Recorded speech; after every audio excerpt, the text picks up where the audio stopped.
Hello there.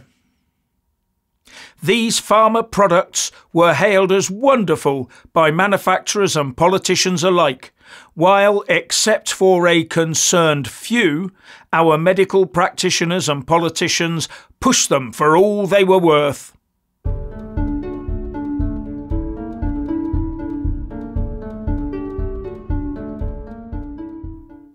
Now, we all realise that they are, of course, safe and effective. But test cases are coming to court trying to prove that a certain recent pharmaceutical product pushed out after very short testing and production phases is in fact defective, so should never have been given any form of approval. The first case being brought against AstraZ is by Jamie Scott, who says he suffered a significant brain injury after receiving the arm intervention. The second case is being brought by the widower of Alpa Taylor, who is claimed to have died as a result of taking it. All down to a new condition known as VITT or VITT. And if they win their cases, then it could open the floodgates for many, many more. Now, many would argue that these procedures saved countless more lives than were lost or affected by them. But the question is, instead of everyone being told they would not hurt you and would work just about 100% of the time, should the risks have been properly pointed out first to those that took them? As I remember, we were told to queue up when our names came up and take the free treatment, like handing candy to kids, with many people believing the population should have been forced to take the procedure to ensure everyone was safe. That is, they were arguing for everyone's enforced participation in a potential lottery of damage and death. In fact, the WHO did say it was safe and effective for all aged 18 and above, and then went on to say that adverse effects were very rare, meaning it might not be that safe for a few people. But still, Boris Johnson trumpeted it as a triumph for British science. Yet another nudge unit input to put pressure on the people, I would surmise. And remember, there was talk of twice yearly applications from cradle to grave for everyone. Someone or some people would have been wallowing in dosh as a result. And all it would take is a change to the recipe every few years with a new patent, and it's a money stream for all eternity. Now, to get these products made and put on the emergency list, the government had to give huge indemnities to those that manufactured the stuff, that being to give them indemnity from prosecution. And the legislation covering compensation for any injuries so caused was widened to include these products over the age of 18, so that depending on the severity of the harm caused, a claimant could get up to 120 grand tax-free, although it could reduce any benefits you're on. But the cash doesn't come from the companies, it comes from the taxpayer. Company protected by taxpayer liability. And products like these were on the verge of being mandated for all citizens in the UK. When getting your annual flu shot, you have a choice, but this new one would almost certainly, given a few more months, have been illegal not to have taken. We could well have had enforcers knocking people's doors down in order to get medical professionals in to administer the treatment under duress, something that would have been made all the easier with yet another well-timed stay-at-home order.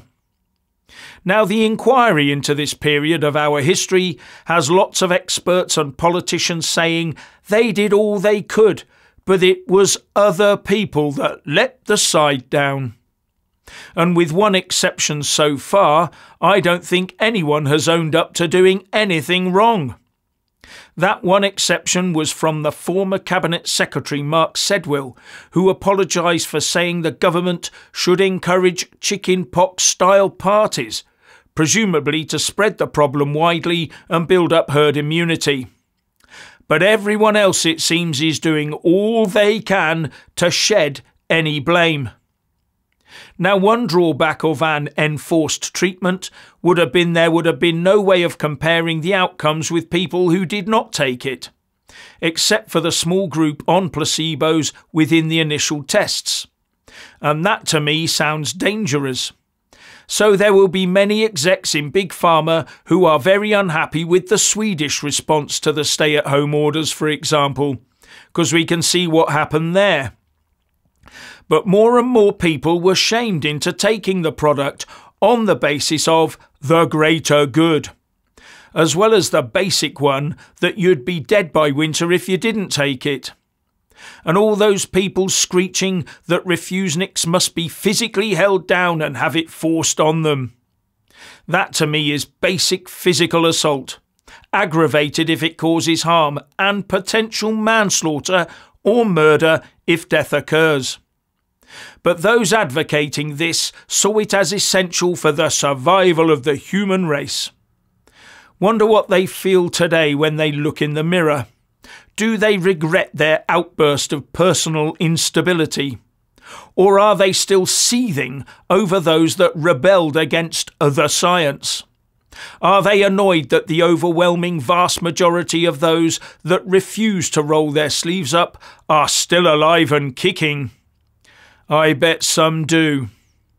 And as someone who personally did not participate, I find their attitude a bit offensive.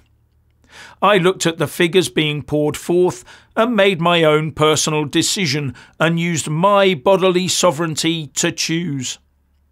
Most people I know disagreed with me at the time, but since then, as new information emerges, they quietly say that they do regret blindly doing as they were told. And then there's the stay-at-home orders. There are many people who are aching for something else to come along to force them to sit indoors all day at future taxpayers' expense, being given free dosh to binge-watch Netflix and the like, and getting everything delivered to them by people that would have to work and brave the very thing they were trying to avoid. Funny how for some it's all about them staying wrapped up in cotton wool, while others do the graft and take all the risks, if indeed there are any risks to take. And because of all this one-sided push of what has actually turned out to be official and misinformation, people start to question everything, especially when the narrative turns from "this 100% won't make you ill" and it morphs into one of, well, you will get ill, but it won't affect you as badly. When they're told something is 100% safe and it turns out it isn't, many people start to question anything similar and put their children at risk by preventing them having established and proven medications. Not only that, some people start looking for what they see as pure blood, sperm and plasma donors, with the Mail running with a story from the US where one sperm donor company is looking for pure blood variety, paying $3,500 a load. And when scientists and politicians try and reassure those people looking for this stuff that there really isn't anything to worry about, the reply comes, well, that's exactly what you said last time. At the end of the day, when people feel let down or lied to by governments, they do tend to do the opposite the next time they're told to follow the science. And the other science we're meant to follow on pain of death is net zero. And that seems to be crumbling at the moment, doesn't it?